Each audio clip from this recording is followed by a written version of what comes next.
سلام به همگی. امروز اومدم یه برنامه بهتون معرفی کنم که نزدیک به چند ساله که مرتب پرداختی داره و پرداختیاش هم هر پنجشنبه انجام میشه. لینکش رو واسهتون توی کامنت ها میذارم. و بر بار هزارمی که ما از این برنامه برداشتی داشتیم از 100% واقعی، تضمینی و مطمئن. خب اینجا سفر که باز میکنیم زده hourly claim available، یعنی هر ساعت شما میتونید از این قسمت برید و برداشت کنید. خب اول که تا اسپین دارم من، این قسمت ها لایت کوین آبی ها که میاد میتونید از این بالایی ها برداشت کنید. این لایت کوین صورتی اگه اومد از اون بالا که زده درصد زده خیلی هم زیاده ساتوشیش میتونید شانسی داشته باشید برای برداشت.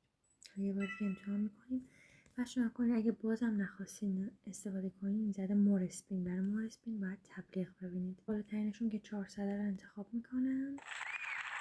خب اینجا که میم زده که 1 ساعت آینده 58 دقیقه دیگه دوباره میتونیم بریم امتحان کنیم. بچه قسمت های آفروال و اینا هم یه عالمه برنامه دارن که باید برین و اینا که بهتون ساتوشی میده.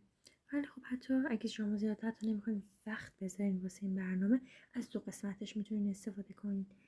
این که هر 1 ساعت یه بار بیاین و این بونوس هم هر 15 دقیقه، یعنی هر 1 ربع این فعال میشه واسهتون و میتونید بیاین با دیدن تبلیغات ساتوشی بگیرید.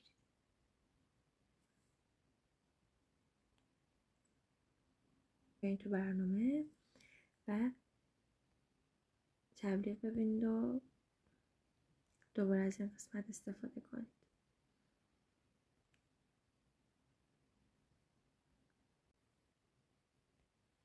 خب تمام شد و کلیمو میزنیم و دوباره ساتوشی بهمون اضافه میکنه. رندوم خودش یکی انتخاب میکنه. خب بازم دوباره میتونید برید. حالا این قسمت کنترل پنل پایین، اینجا با که وارد برنامه میشین خودش یه آدرس والت لایت کوین رو باید بزنید اینجا. بعد پایین یه سری چیزا داره، گفته که اگه به 20,000 تا رسیدین هر 5 شنبه واسهتون برداشت میکنه بچه‌ها. یعنی شما اگه 15,000 تا بودی 5,000 تا بودی برداشت نمیکنه، یعنی مستقیم به کیف پول شما واریز نمیکنه تا به 20,000 تا برسید. که اگه شما حتی در روز دوباره میخواین برنامه سر بزنید مطمئنا این چیز بوده بالای 50,000 تا ساتوشی جمع میکنید که 100% میتونید برداشت کنید.